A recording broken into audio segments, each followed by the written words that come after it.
Ok, bueno, pues vamos a empezar, vamos de lleno y me presento primero. Yo soy el ingeniero Alejandro Canto, soy coordinador de soporte técnico para SolarEver y el tema del que vamos a hablar hoy es sobre la norma 001 sede vigente, ¿no? Que se refiere y habla más que nada sobre las instalaciones eléctricas en México y pues esta presentación haremos un poco más de hincapié en los sistemas fotovoltaicos. Más que nada porque pues es el tema de interés de esta presentación, pero igual pues tocaremos ciertos temas como los siguientes, ¿no? Hablaremos sobre qué es la NOM, cuál es su objetivo, su campo de aplicación, ¿no? Dónde sí aplica, dónde no aplica y dónde tiene especificaciones diferentes a la norma cotidiana, ¿no? Las generalidades, en esta parte hablaremos de ciertos artículos de la norma que, vaya, creo que son válidos a destacar y normalmente, pues en una instalación común y corriente, pues hay que tomar en cuenta, ¿no? Y pues más que tomar en cuenta, igual hay que entender que en caso de no cumplirlos, podríamos tener problemas con, no sé, nuestro dictamen para conectarnos a la red o vaya algún incumplimiento con la norma, ¿no? Luego ya pasaremos con las instalaciones fotovoltaicas y hablaremos de los artículos, el 690 y el 705, que son los que vaya, van más de lleno a las instalaciones y a la interconexión a la red de CFE. Y terminaremos con unos casos de estudio, ¿no? Hay algunas no conformidades que se pueden dar en una instalación y que haga que no te den tu dictamen para la interconexión a la red. Primero, pues hay que entender qué es la norma, ¿no? Cómo se desglosa o, bueno, cómo se comprende. Primero hay que entender la nomenclatura, ¿no? Porque se llama NOM 001CD 2012, que es la más actualizada. En el desglose, la nomenclatura sería primero NOM, que vaya viene siendo norma oficial mexicana, 001 por el número del registro de norma, y SEDE. Bueno, hoy en día ya es CENER, pero pues el nombre sigue siendo el mismo, sigue siendo SEDE, pero pues debería ser de manera correcta CENER, ¿no? Que es quien lo escribe, y al final hay que recordar que este documento es expedido por el Diario Oficial de la Federación, y al final pues termina con el año, ¿no? El año en el cual fue publicado por el mismo Diario Oficial de la Federación.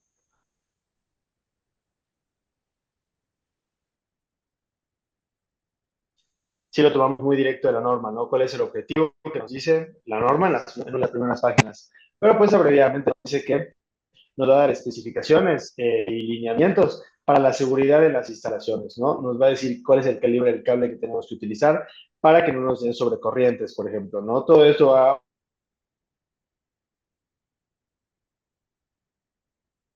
Hmm.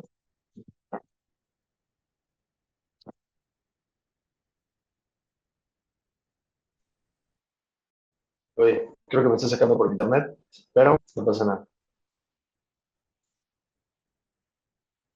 Eh, Sí, ¿no? Bueno, pues vaya, a fin de que lo que quiere la norma es que se ofrezcan condiciones adecuadas para la seguridad en cualquier tipo de instalación.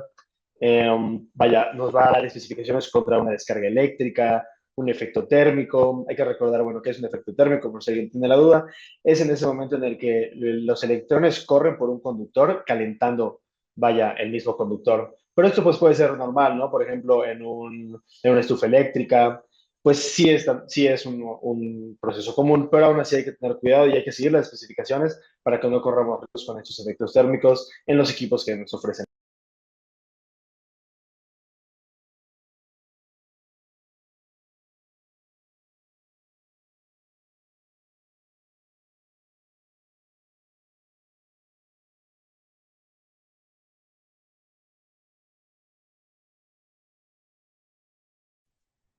Bueno, estamos de regreso.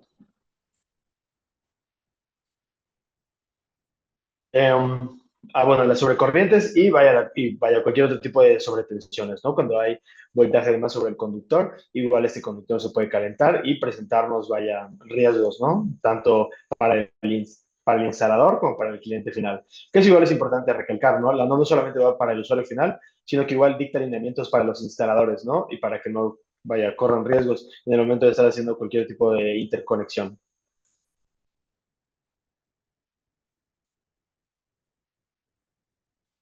Hablando del campo de aplicación, hay que entender qué es lo que sí cubre la norma y qué es lo que no cubre la norma. Esta norma, vaya, sí va a cubrir, el primero son propiedades industriales, comerciales y residenciales. ¿Qué nos quiere decir en esta parte? Vaya, cualquier negocio o hasta cualquier casa, vaya, entra en estos lineamientos, ¿no? Lugares como casas rodantes, vehículos recreativos, ferias, estacionamientos. Esto es algo igual que hay que tomar en cuenta de la norma. Siempre nos va a dar especificaciones de cosas como hasta, no sé, teatros, qué tipo de iluminación deben de llevar y todo ese tipo de cosas para, vaya, promover la seguridad.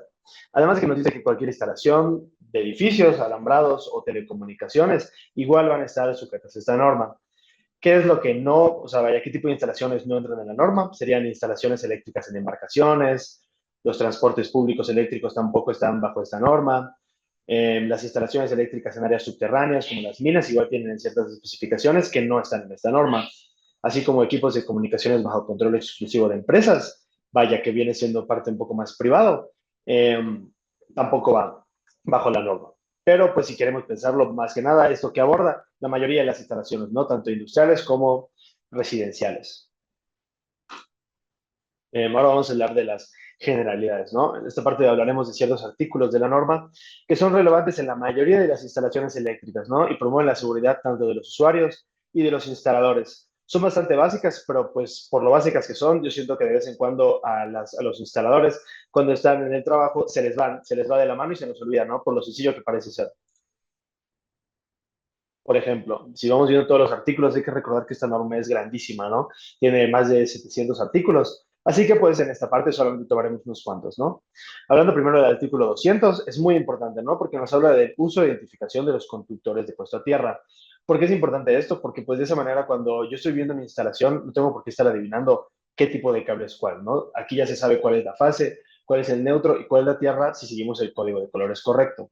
Además, hay que entender que en caso de no tener el código de colores correcto, cuando nosotros tengamos que vaya a buscar nuestro dictamen para interconexión contra la red de CFE, bueno, para la red de CFE, pues no vamos a poder, ¿no? Porque no lo estamos siguiendo y la unidad de verificación nos va a mandar como no conformidad, ¿no?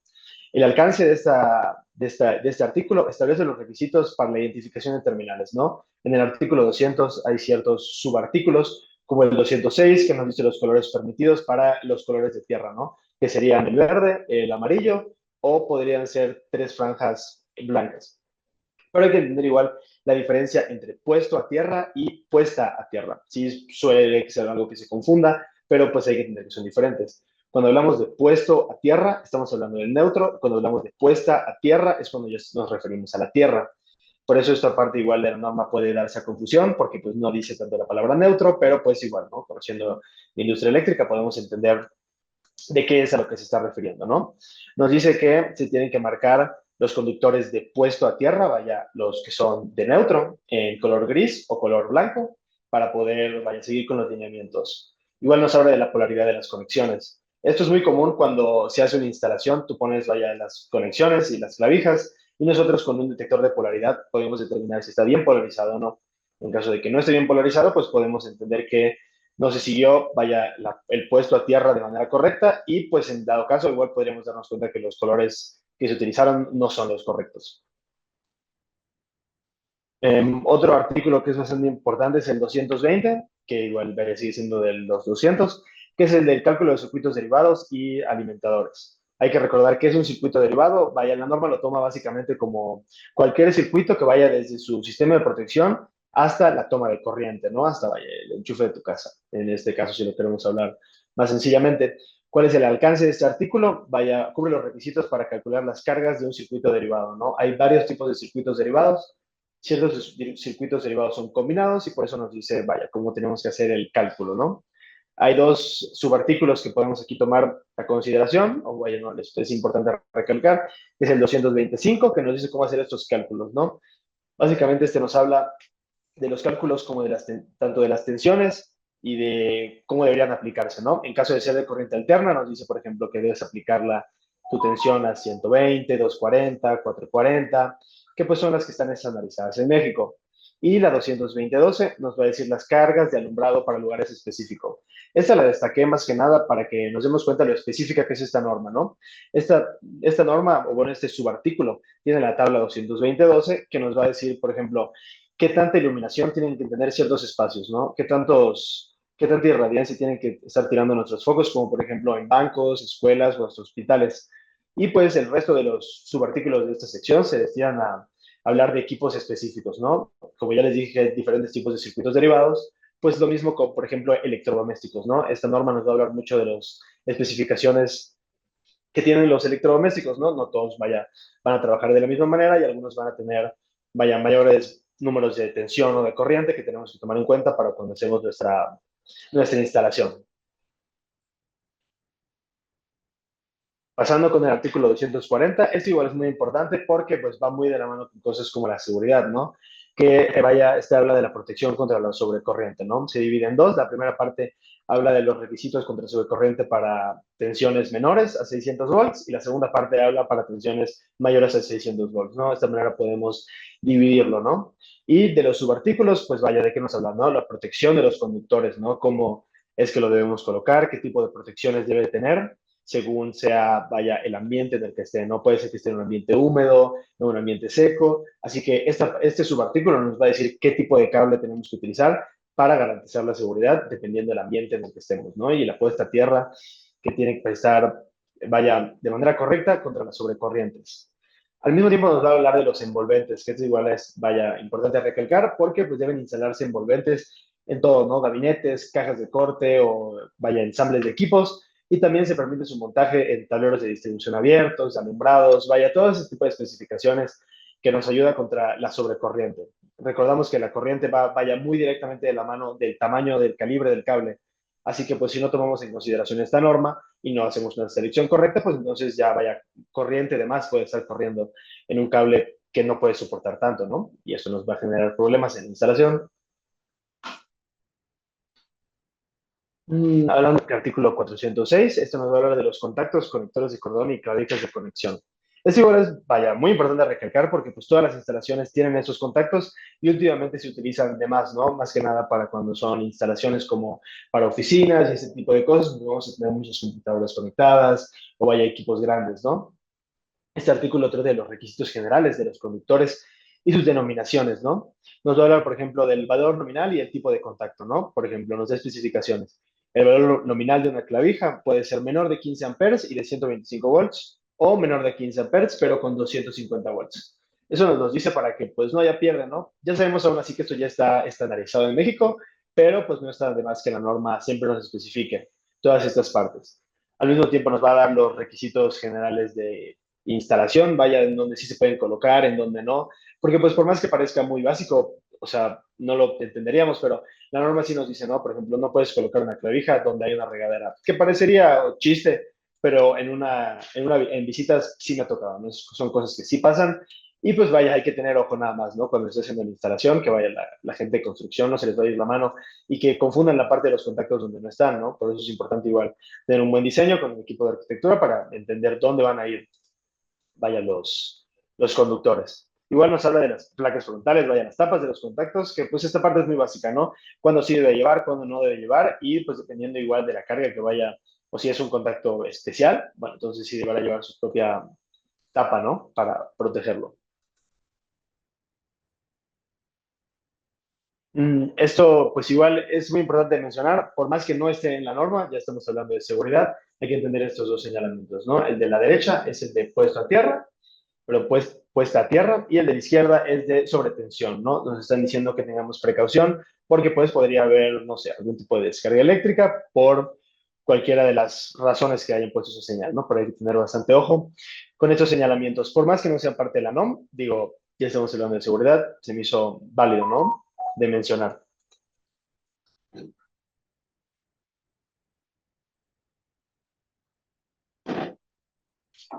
Bueno, ahora sí vamos un poco más de lleno con la parte de los módulos solares y los equipos fotovoltaicos, ¿no? Vaya, la norma es muy extensa.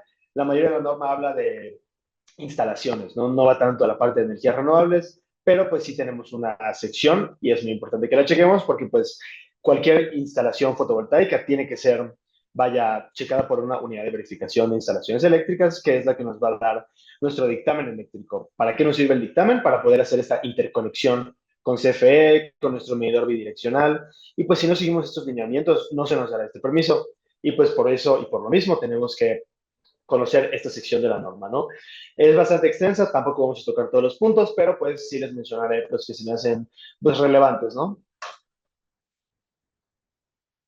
Ok, pues primero hay que entender que son dos artículos, el 690 y el 705, que hablan de cosas diferentes, ¿no?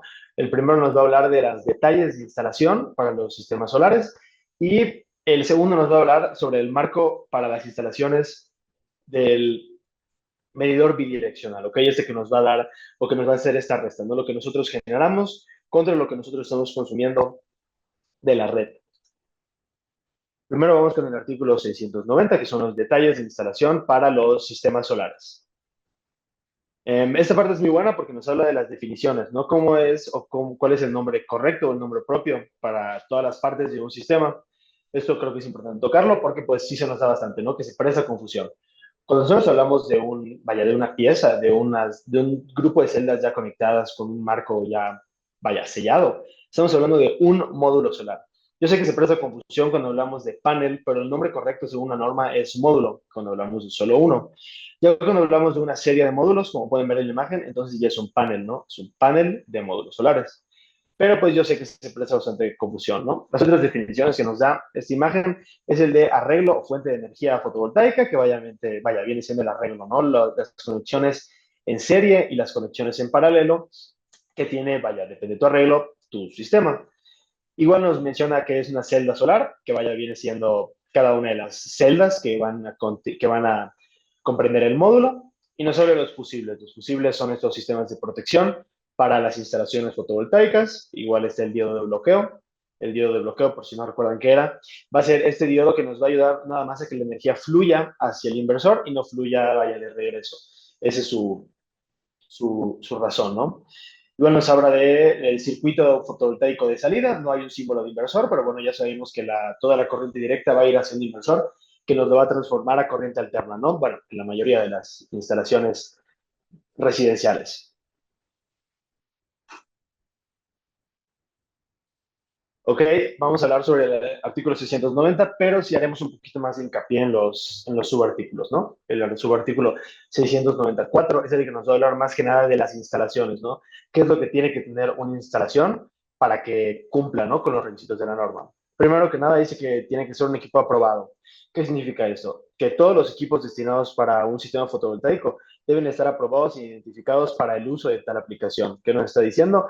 Que necesitamos tener ciertas normas, como por ejemplo pueden ser, en México rige bastante la UL o la IEC, que son normas que nos prometen o nos garantizan que el módulo va a trabajar de la forma en la que tiene que estar, ¿no? Una instalación calificada, igual nos dice, ¿no? El equipo y sistema, junto con todo el alambrado asociado de interconexión, debe estar instalado por personal calificado. De esta manera, cuando vaya a la unidad de verificación, se pueden asegurar que es un instalador calificado y que, no corre ningún tipo de riesgo, ¿no? La trayectoria de los circuitos igual es una parte que la norma hace hincapié y sí nos explica, ¿no? Los circuitos deben seguir una trayectoria específica a lo largo del miembro estructural del edificio y deben ser marcados cuando estén ocultos. Eso igual es importante, ¿no? Porque muchas veces pues la tubería puede esconderse un poco. Ya sé que no podemos ver los cables, pero pues sí, la norma, tanto como en paneles solares como en la mayoría de las instalaciones, siempre nos va a pedir que hagamos reconocimientos, ¿no? Que marquemos que aquí es donde pasa el cable, que aquí es donde, no sé, hay riesgos, que aquí es en un tablero igual te hacen poner cualquier tipo de etiqueta que nos dice para qué sirve cada uno de los interruptores. Así que pues sí, no, esto es algo muy de la norma, ¿no? Que nos piden siempre hacer estos señalamientos. Identificación y agrupamiento, pues es lo que les estoy comentando al mismo tiempo, ¿no? Los circuitos de la fuente fotovoltaica deben estar marcados y no deben estar juntos, ¿no? Los de la fuente fotovoltaica y de los circuitos fotovoltaicos deben estar, separados de cierta manera. Y también nos habla del acomodo de las conexiones, que no es lo mismo que las otras, por más que parezca acomodo de conexiones, suena lo mismo que a trayectoria de circuitos, es un poco diferente, ¿no? Porque esta parte nos dice que debemos organizar y garantizar la continuidad de los conductores de tierra, por más que quitemos un módulo. Eso es muy importante porque sí se presta a que yo tengo mi instalación fotovoltaica, fallo un módulo, lo remuevo y recorro los demás, pero la norma sí nos dice, ¿no? En el caso de que tú remuevas un módulo, tiene que seguir la conexión puesta a tierra para toda la serie. Como ya lo conocemos, pues en este caso es muy importante que le hagamos caso, ¿no? A esta sugerencia, bueno, a esta orden, yo diría, de la norma, porque pues en todo caso no se nos va a dar tampoco el dictamen, y esa es una no conformidad que yo he visto bastante en las instalaciones, ¿no? Que se les va el puesto a tierra, o la puesta a tierra, o lo que pasa es que al colocarla, no cubre toda la serie de módulos, ¿no? Entonces igual puede terminar siendo un riesgo. Vaya, así como seguimos hablando de la parte de la protección, bueno, pues hoy en el artículo 695 ya va directamente todo acerca de la protección contra fallas de tierra. Y nos da ciertos parámetros, ¿no? Nos habla de la detección e interrupción de las fallas de tierra, la separación de los circuitos con falla. Vaya, si hay un circuito con falla, básicamente te pide que lo separes, ¿no? Que no se agrupe para que no sigan teniendo este tipo de irregularidades. Y etiquetado y marcado. Esta parte de etiquetado y marcado la mencioné en un momento, pero creo que primero tengo que hablar sobre la detección e interrupción de fallas de tierra. Esta parte nos dice que el dispositivo de protección debe detectar y detener las fallas de tierra con identificación de la falla, ¿no? ¿Qué es lo que está pasando y cuál es el módulo en caso de que nosotros tengamos, bueno, eso igual depende, ¿no? Del sistema de monitoreo que tú tengas, ¿no? Pero igual debe ser algo que se pueda ver de manera manual, ¿no? Cuando tú estés instalando tu puesto de tierra, pues tienes que, vaya, ver que esté cubriendo todos tus módulos, ¿no? Y el etiquetado y marcado igual nos dice, ¿no? El etiquetado y marcado se vería así.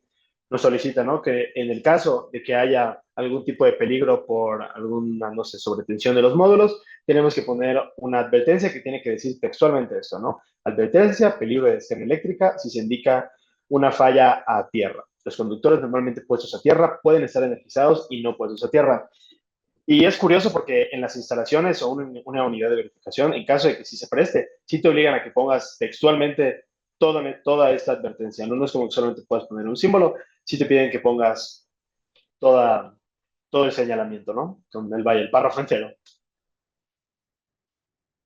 Vaya, igual habla sobre la tensión máxima, ¿no? Más que la tensión máxima que tú puedas conectar, que igual es algo calculable, nos habla de cómo no es que nosotros podemos hacer los cálculos de la tensión máxima de un sistema completo para cuando nosotros entreguemos nuestro diagrama unifilar, ¿no? Como instaladores. Y nos dice, para calcular la tensión del sistema fotovoltaico, suma las tensiones de los paneles solares conectados en serie, ¿no? Ya sabemos que en paralelo no funciona así, eso es básico, pero pues digo, la norma siempre trata de ser clara en cosas que, bueno, por más que parezcan obvias, tenemos que recordarlas, ¿no? No vayan a sumar las que están en paralelo y las ajustamos a la temperatura más baja esperada.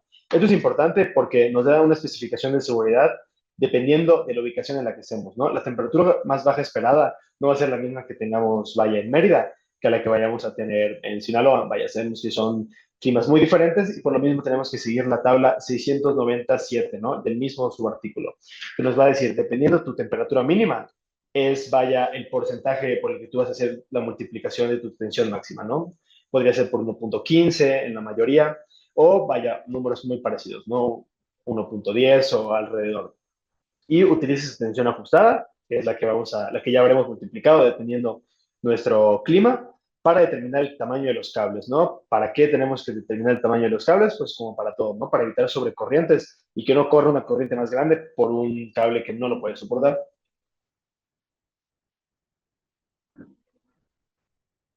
El artículo 698 nos va a hablar un poco más sobre el dimensionamiento y corriente de los circuitos. Parecería muy parecido al anterior, pero no, porque este va a hablar un poco más del dimensionamiento y no tanto sobre las protecciones en sí. Este nos va a hablar sobre el cálculo de la corriente máxima del circuito, ¿no? Se puede dividir en tres partes, pero básicamente nos dice, ¿no? Cuando un dispositivo de sobrecorriente es utilizado para proteger un conjunto de dos o más circuitos de módulos conectados en paralelo, ok, ahí otra vez nos lo recuerda, ¿no? Ya estamos hablando de corriente, ahora vamos a hablar de paralelos. La amperación de cada uno de los conductores de interconexión del módulo no deberá ser menor a la suma del valor nominal de los fusibles individuales, ¿no? Tenemos que tomar en cuenta entonces qué fusibles vamos a estar utilizando para cada una de las conexiones y la corriente que se pueda sumar en nuestras conexiones en paralelo.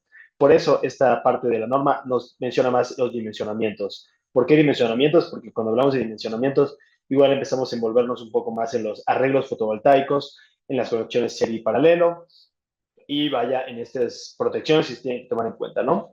Igual nos dice que para el circuito de salida del inversor se debe utilizar una corriente permanente, pero esto pues viene siendo un poco implícito, ¿no? Porque los inversores siempre tendrán un valor máximo y de cómo va a sacar la corriente siempre de la misma manera.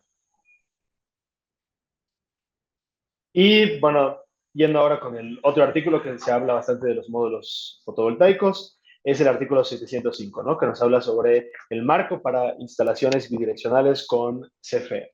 Hay que recordar, cuando hablamos de bidireccionales, vaya, hablamos de instalación de un medidor bidireccional, que es el que nos va a hacer esta resta de lo que nosotros estamos produciendo con nuestros módulos y lo que nosotros estamos consumiendo de la red de CFE en caso de que sea, vaya, una instalación interconectada sin contemplar bancos de baterías o cualquier otro sistemas de almacenamiento. El artículo 705, ya no yendo tanto en el caso de, ya no yendo tanto en el tema de los subartículos, vamos a hablar solamente de las cosas que son muy importantes de mencionar, ¿no? Por ejemplo, nos dice, en el caso de que tú quieras hacer una instalación bidireccional o, bueno, interconectada, tenemos que hacer un requerimiento de aprobación de equipos para la interconexión, ¿no? Vaya, es muy parecido a lo que nos habla la primera parte del artículo anterior, que nos dice que los equipos utilizados en la interconexión deben cumplir con ciertos requisitos y ser aprobados por las autoridades, que al mismo tiempo pues terminan siendo las mismas autoridades del artículo anterior, ¿no? Terminan siendo certificaciones que tenemos que conocer, ¿no? Y igual en la segunda parte, igual nos menciona sobre el cumplimiento con esta certificación, ¿no? NMXJ 643 ANSE para los paneles solares, ¿no? Vaya, tenemos que cumplir con esa certificación, además de las que nos piden en el subartículo anterior, hay que tomar en cuenta esta, la cual establece estándares de calidad y seguridad entre los dispositivos en México. Pues sí, digo, sé que vaya, termina pareciendo un poco parecido, pero pues hay que recordar que el objetivo de la norma siempre es garantizar la seguridad de cualquier instalación, ¿no? Igual nos va a hablar, ¿no? En una instalación de módulos solares interconectada, los inversores interactivos deben operar en paralelo con el sistema eléctrico. Eso, pues, esto es igual bien implícito, ¿no? La mayoría de las instalaciones ya vienen trabajando así, pero igual te lo especifica, ¿no? Los inversores interactivos que convierten la energía solar en electricidad utilizable y pueden interactuar con la red eléctrica, ¿no? Deben ser capaces de operar de manera segura y eficiente en paralelo con el sistema eléctrico, ¿no? No debe ser un trabajo forzoso. Y bueno, la última parte nos dice, ¿no? Que el motor o generador, que vienen siendo los módulos solares o módulos fotovoltaicos, deben estar al exterior y accesibles. Esta parte es importante porque más que nada en el exterior, que eso, bueno, viene siendo obvio, nos dice que tienen que ser accesibles para su mantenimiento. Cuando se va a dar un mantenimiento, no se pueden estar pisando los módulos o vaya, el instalador tampoco puede estar en riesgo, ¿no? Debe haber cierto espacio entre los módulos para que la persona que les va a dar este mantenimiento pueda caminar de manera segura y que tampoco sea algún tipo de superficie en el que se pueda resbalar o se pueda él poner en riesgo, ¿no? Y para terminar, vamos a hablar sobre unos casos de estudio, ¿no? Vaya, cosas que se han visto en las instalaciones eléctricas. Este no va a ser tanto fotovoltaicos, porque la mayoría de las evidencias que yo había recabado personalmente, son instalaciones eléctricas y no tanto fotovoltaicas, de no conformidades muy comunes que nos harían, vaya, que no nos den nuestro permiso de interconexión con las redes CFE, ¿no? Esto, como ya he mencionado, cuando va a la unidad de verificación de instalaciones eléctricas, hacen todas estas revisiones, vaya, de acuerdo a la NOM, que es el tema principal de este webinar, sobre, bueno, por qué no se da este dictamen, ¿no? Por ejemplo, si vemos la imagen de la izquierda, la causa de la no conformidad es una selección inadecuada en el código de colores, ¿no? El artículo de la norma referido vendría siendo el 310-110 y identificación del conducto, pero, y en la evidencia podemos verlo, ¿no? La diferencia de los colores y cómo no estaban conectados de la manera correcta. Esto, pues, como les había comentado, ¿no? Por más que el código de colores es algo que todos ya sepamos, si es algo que se nos puede ir de la mano, o vaya, por falta de material, utilicemos otro color. Una cosa que yo les podría recomendar y que sí funciona bastante, o vaya, que sí hace que la unidad de verificación te lo pase, es que por más que tú hayas usado un conductor de otro color, en esa parte del tablero donde solamente se ve, pues puedes agarrar una cinta y la recorres, ¿no? Vaya, la cinta, envuelves el conductor para que ya sea de otro color, ¿no? Digo, sí es un poco, no es la mejor práctica, pero pues al mismo tiempo funciona, ¿no? Y nos sigue llevando a ese objetivo, ¿no? Que es que cuál va a ser que el instalador o que el cliente final pueda detectar de manera fácil y segura cuál es o qué tipo de conector es el que está manejando, ¿no? Si es una fase o si es una tierra o, vaya, neutro. En la imagen de la derecha podemos ver que la causa de la no conformidad son las aberturas sin utilizar. Este igual es muy común en los tableros, pero este es más que nada, no diría ignorancia, pero porque se nos va de la mano, ¿no? Cuando estamos haciendo nuestra instalación, las tapas del tablero se nos van, como pueden ver en la parte de arriba, ¿no? No se colocó la tapa y tú dirías, bueno, pues solo es una tapa, pero la norma sí nos especifica, ¿no? Que debes de recubrirla de Está. manera correcta para que no haya cualquier situación. Em, Me va a pasar el artículo de, ¿sí? Em, el artículo de la norma al que se refiere es el 408.7, por si alguien quiere ir directamente a ese artículo, que nos habla sobre, vaya, como lo dice la misma no conformidad, ¿no? Específicamente habla sobre las aberturas sin utilizar. Es curioso, ¿no? Como en las generalidades solamente hablamos de solamente 5 normas o vaya artículos de la norma, pero yo ya les estoy mencionando, ¿no? La 310, la 408, artículos que no habíamos mencionado, pero pues la norma termina siendo tan vasta que pues sí podremos terminar de entender por qué tiene tantas especificaciones, ¿no? Tiene una parte que se llama solamente aberturas sin utilizar o vaya este tipo de especificaciones que nos garantizan la seguridad. El del contacto mal polarizado creo que ya lo habíamos mencionado, pero aquí podemos verlo otra vez, ¿no? Con estos detectores de polaridad, nosotros nos podemos conectar a cada una de las clavijas y estos conectores no todos funcionan con el mismo código de colores, ¿no? Tenemos que darnos cuenta qué es lo que nos dice el manual para ver qué es lo que nos dice las luces, ¿no? Pero según no estoy mal, yo cuando tomamos esta imagen era porque la Tierra y la fase estaban invertidas la Tierra y la fase estaban invertidas cuando hicieron la conexión, pero solo pasó en el de arriba, no pasó en el de abajo. Eso fue un poco curioso, pero pues nos dimos cuenta, ¿no? Fue un poco que se le fue al instalador, pero pues vaya, al fin y al cabo terminan siendo cosas que pasan, ¿no? Pero pues por lo mismo, vaya, la CENER tiene a estas entidades que, vaya, por más que trabajen como privadas, sí nos ayudan, ¿no? A garantizar la seguridad de las instalaciones, que vayan de acuerdo a la norma, ¿no? Porque si no, pues nadie iría a verificar que las instalaciones sí estén yendo de acuerdo a lo que dice este documento. Y en la imagen de la derecha podemos ver, ¿no? Que así como en el anterior, que era un nombre muy parecido, ¿no? Aberturas sin utilizar, bueno, pues tenemos que el 314.30, este artículo de la norma, habla sobre los registros, ¿no? Registros, así es como se nombra, vaya, son muy parecidos, ¿no? Los registros sin tapa, ¿no? Esto es algo que pasa bastante, más que nada no porque no la coloquen, porque no terminan, vaya, de atornillarla bien, así que pues como que se está medio cayendo, y está arriba en el techo, nadie va a subir, pero pues aún así, ¿no? Ya sabemos que esto viene siendo siempre a favor de la seguridad y pues tenemos que hacer caso, ¿no? Y pues en este caso tampoco se dio el dictamen para la interconexión porque pues, vaya, tenía varias no conformidades. En este caso fue el registro sin tapa, aquí podemos ver la evidencia y pues sí, ¿no? Digo, todavía tenemos más ejemplos, pero para esta presentación y para que no sea tan larga, mencionamos solo estos 4, pero así es, ¿no? Yo creo que para terminar podemos siempre mencionar cuál es la importancia de la norma, que pues por más que ya se mencionó bastante, nos ayuda a garantizar la seguridad del instalador, del cliente final y al mismo tiempo del recinto, ¿no? Porque por más que no esté el cliente ahí, pues ya sabemos, ¿no? Se puede prestar un incendio indirecto por más que no estén las personas ahí.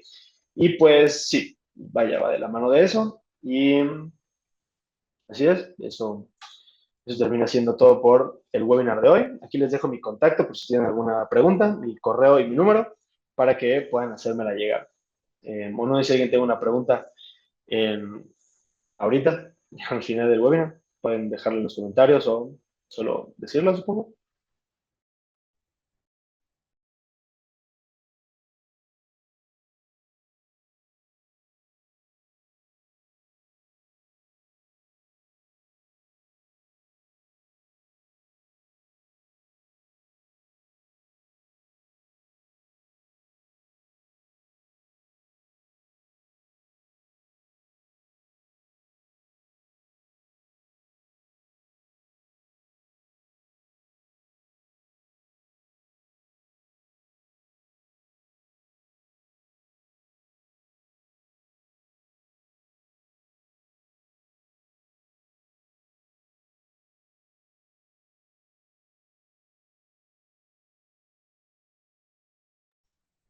Ok, ahora sí ya puedo ver las preguntas.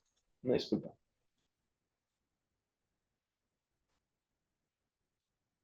Dice, ingeniero, tengo una duda. Al dimensionamiento correcto del cable de tierra, de puesto a tierra, cuando no se coloca una protección contra falla de tierra en corriente directa. Ok, ¿es una misma pregunta?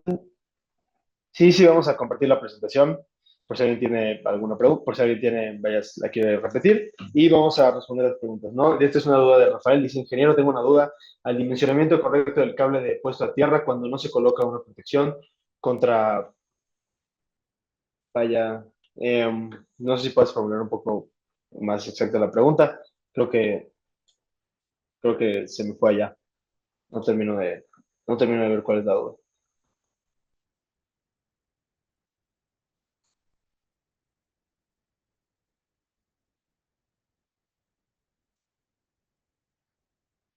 Hay otra persona que dice, buenos días, ingeniero, es necesario usar fusibles más termomagnéticos para los paneles solares.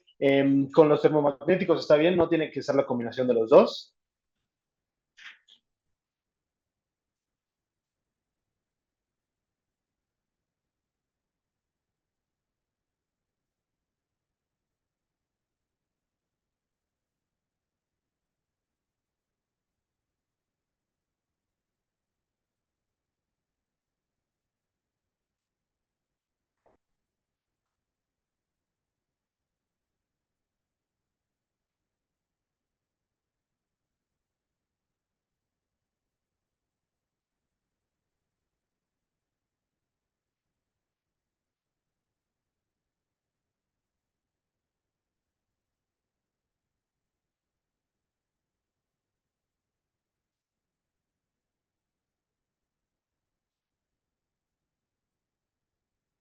Ok, aquí hay otra pregunta que dice, buenos días, ingeniero.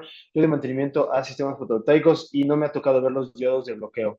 Me pregunta si están dentro del conector de MS4. La mayoría de las veces pueden estar, sí pueden estar dentro del conector MS4, pero pues hay que recordar esta parte de la norma que nos muestre el diagrama, solamente nos muestra cuál es el nombre o cómo, vaya, cómo se deben de nombrar. No es como que nos dice que todas las partes sean obligatorias. Así como la pregunta anterior, en la que mencionan si tiene que tener fusible más interruptor. No, solamente nos mencionan estos equipos, pero no tienes que tenerlas todas.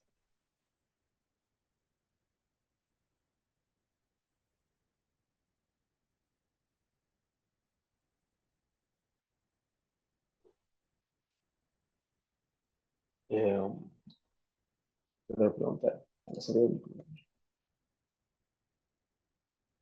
A la salida del microinversor, los cables van conectados arriba o abajo del ITM. La salida del microinversor los van a estar conectados arriba o abajo, pues sería en la parte de abajo del ITM, dependiendo igual del modelo del inversor, pero sí.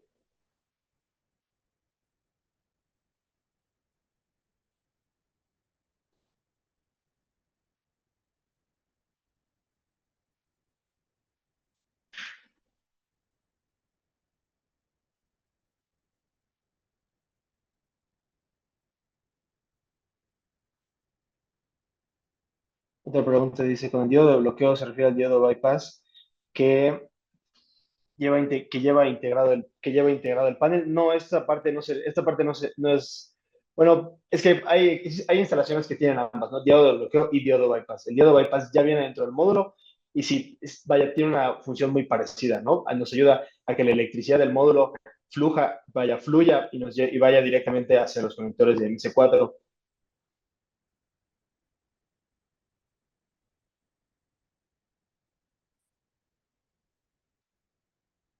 Esa pregunta fue para Moisés Solver.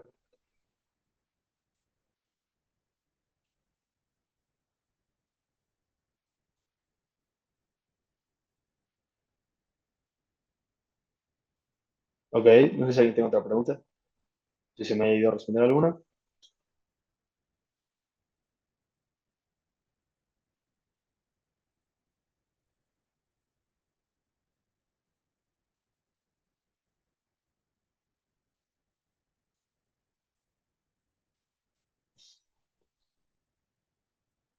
Bueno, supongo que si no hay otra pregunta, eh, pueden mandármela por correo, si hay otra. Ok, dice en la sección 695, dice que se debe instalar una protección contra la falla de tierra. En E hay una excepción. Ok, otra pregunta de Felipe Cedillo. Buen día, ingeniero. La tierra del sistema fotovoltaico debe ir interconectada al sistema de tierra existente. Por ejemplo, en una casa, cuando no hay jardín y todo el piso tiene concreto, ¿podemos tomar la varilla de tierra existente o hay que hacer un agujero de concreto? No, puedes usar la varilla de tierra existente en tu instalación, Felipe.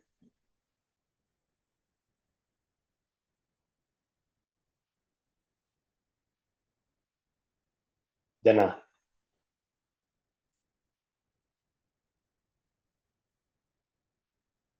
Dice, ok, dice Luis Cisneros, ¿cuál es el valor de resistencia que debe tener la tierra del sistema? Supongo que en esa parte diría dependiendo de la instalación, pero te fallo con ese valor. La verdad, creo que no lo tengo memorizado por la parte de la norma.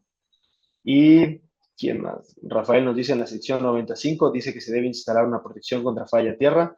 Y en la sección E hay una excepción del 96045 que dice que se debe dimensionar el conductor de peduta a tierra de doble. Creo que la parte de la excepción 690-45 tampoco la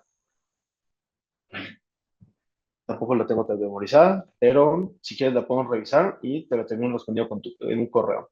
Si puedes dejar tu correo en el chat, Felipe, no, Rafael, para que te lo mande.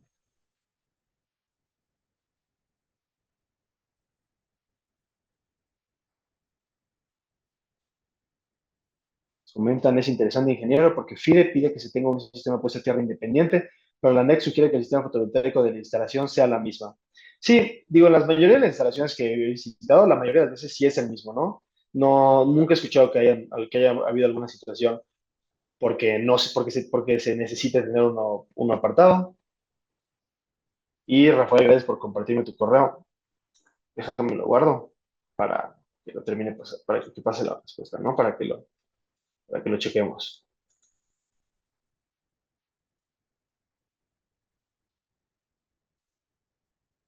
Ok, no, a ti Moisés, igual a ti Rafael, te termino contestando por correo. Eh, bueno, qué interesante, ¿no? Que se abra la plática al final del webinar, eso es bastante bueno para todos, porque pues así supongo que hay bastantes dudas que algunos tenían, o pues vaya información de la cual nos vamos enterando todos. Pero, bueno, creo que no hay otra pregunta.